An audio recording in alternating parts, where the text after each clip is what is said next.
Alerte rouge, 8,1%. C'est le taux de chômage en France au premier trimestre 2026. Alors qu'est-ce qui se passe en France?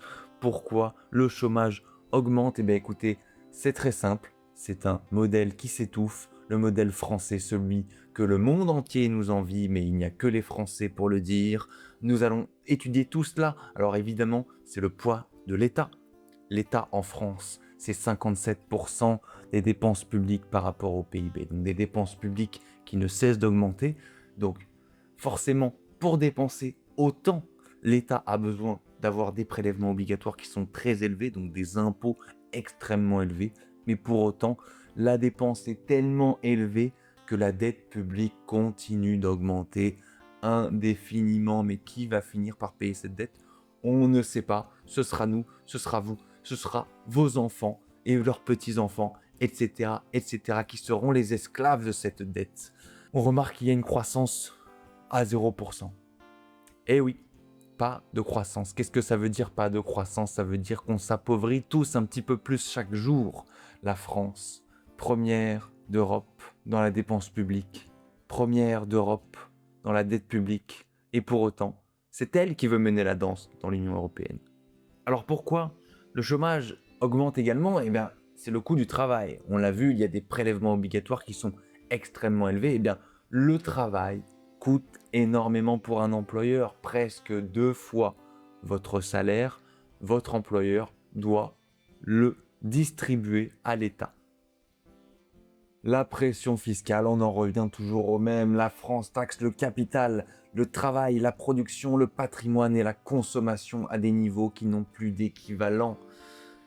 Et oui, parce que même si vous êtes pauvre et que vous n'avez pas d'impôts à payer à la fin de l'année, eh bien si, vous payez des taxes tout au long de l'année. À chaque fois que vous faites vos courses, vous imaginez, vous avez 20%. 20% qui partent dans les caisses de l'État. Même les plus pauvres contribuent.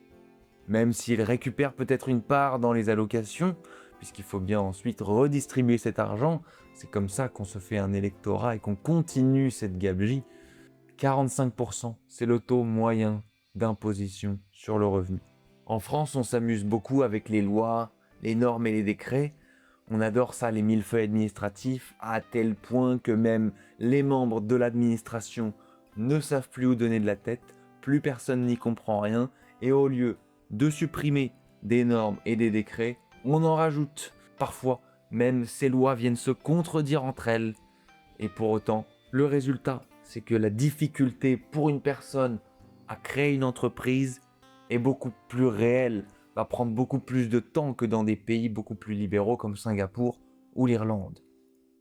Il y a actuellement un nombre record de faillites d'entreprises en France, 68 000 en 2024. C'est énorme, des Français fortunés, plus de 10 000 qui sont partis en 2023.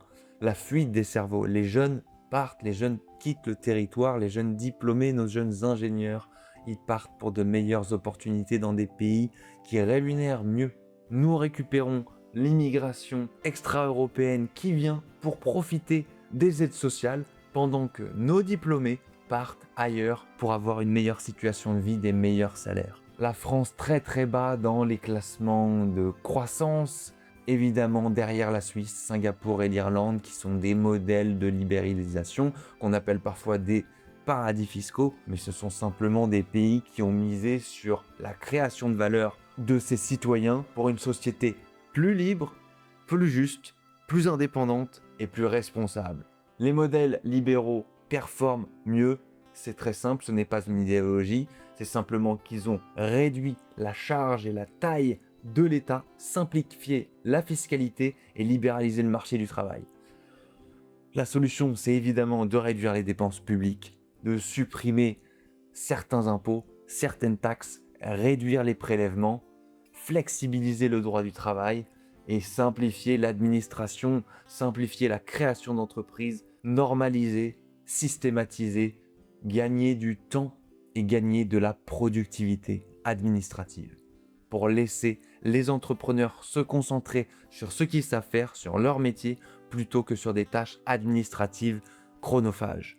Le chômage français, c'est pas une fatalité, bien que les finances publiques de la France soit dans le rouge, soit à un niveau critique, bien que sauvé par l'Union européenne, ça ne pourra pas durer éternellement. On se rapproche dangereusement des chiffres de la Grèce en 2011. Alors il est temps que les Français comprennent qu'il faut se responsabiliser, qu'il faut se libéraliser et que grâce à ça, nous allons gagner en confort de vie, gagner en patrimoine, gagner en salaire et enfin pouvoir être plus libre d'agir.